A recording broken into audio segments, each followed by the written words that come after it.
সেখানে আমি উপস্থিত হয়েছিলাম আসার পরে আমি কয়েকটা জিনিস অনুভব করেছিলাম যেটা আমাকে খুব ব্যথা দিয়েছিল।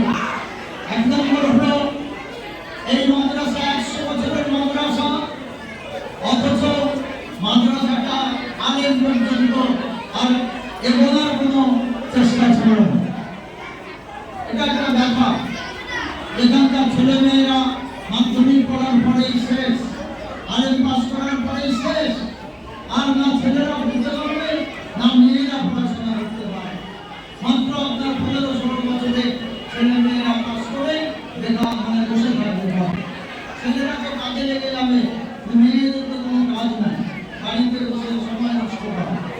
তাই আমার খুব চিন্তা লাগলো, আমি যখন এখানে এসেছি ইনশাআল্লাহ এই মাদ্রাসা যাতে ফাজিলে উত্তীর্ণ হয়, উন্নীত হয়, আমার জান দিয়ে আমি সেই চেষ্টা করে যাব।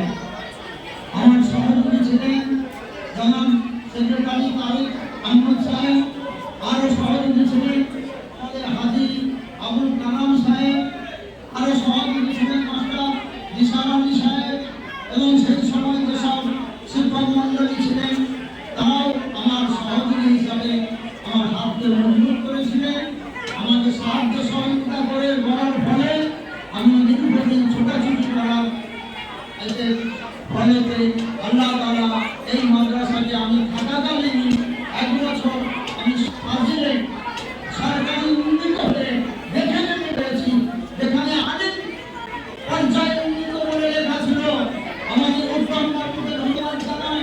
উত্তম বাবু আমাদের প্রচুরভাবে সহযোগিতা করেছিলেন।